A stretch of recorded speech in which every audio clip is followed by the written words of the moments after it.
Over the last 24 hours, 4 news stories have broken that move the Trump-Russia investigation into a somewhat different place. Last night, Politico reported that Special Counsel Bob Mueller was cooperating with New York Attorney General Schneiderman on matters related to the investigation. Last night as well, the Financial Times reported that the Russian-born lobbyist who arranged the Trump Tower meeting with Donald Trump Jr. was giving testimony to the grand jury in Mueller's probe. Today, NBC News reports that Paul Manafort took notes during the Trump Tower meeting, during which he wrote the word donations next to the word RNC in what NBC described as a cryptic reference that investigators are studying. And finally, this afternoon, the Wall Street Journal reports that the president's lawyers have given 2 memos on obstruction of justice to Mueller's staff, one arguing that the president can't commit obstruction of justice by firing people like the FBI director because he has the inherent authority to staff the executive branch as he wants, and the other arguing that Jim Comey is an unreliable witness who shouldn't be trusted. A few thoughts. The first is that these stories show that the Russia collusion investigation is quite active. The story about both the Manafort's notes and about the testimony before the grand jury both appear to be core collusion fact-gathering by either the grand jury or investigators, and so it looks like that component of the investigation is chugging along. Politico's story related to the Schneiderman cooperation, I'm not quite sure what to make of that.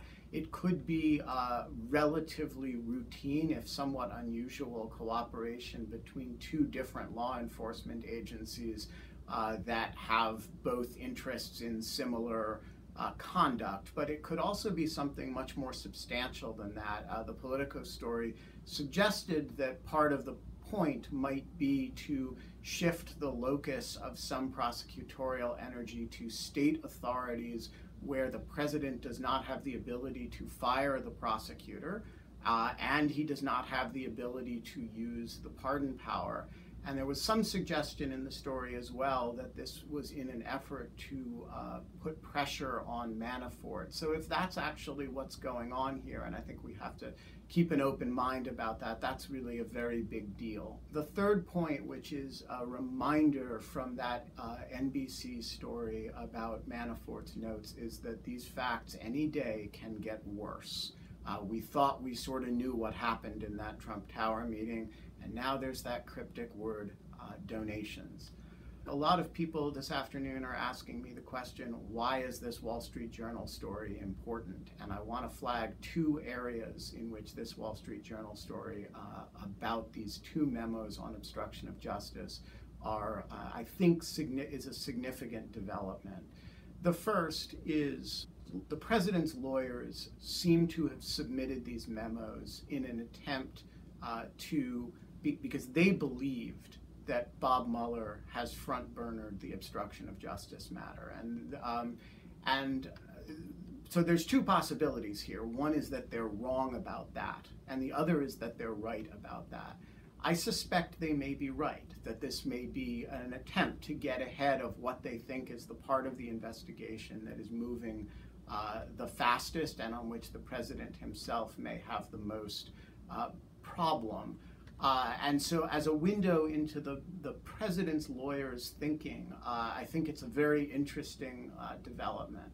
The second and substantive aspect of this is that I think the nature of the 2 memos in question really show what a weak hand the president is playing. So the first memo that the Wall Street Journal describes doesn't talk about the facts. It doesn't talk about the law of obstruction of justice, at least as the Journal describes it. It talks about the president's inherent authority under the Constitution. Now that, if you're being suspected of obstruction of justice, is a little bit like saying, I can't have possibly committed obstruction of justice because the law doesn't really apply to me.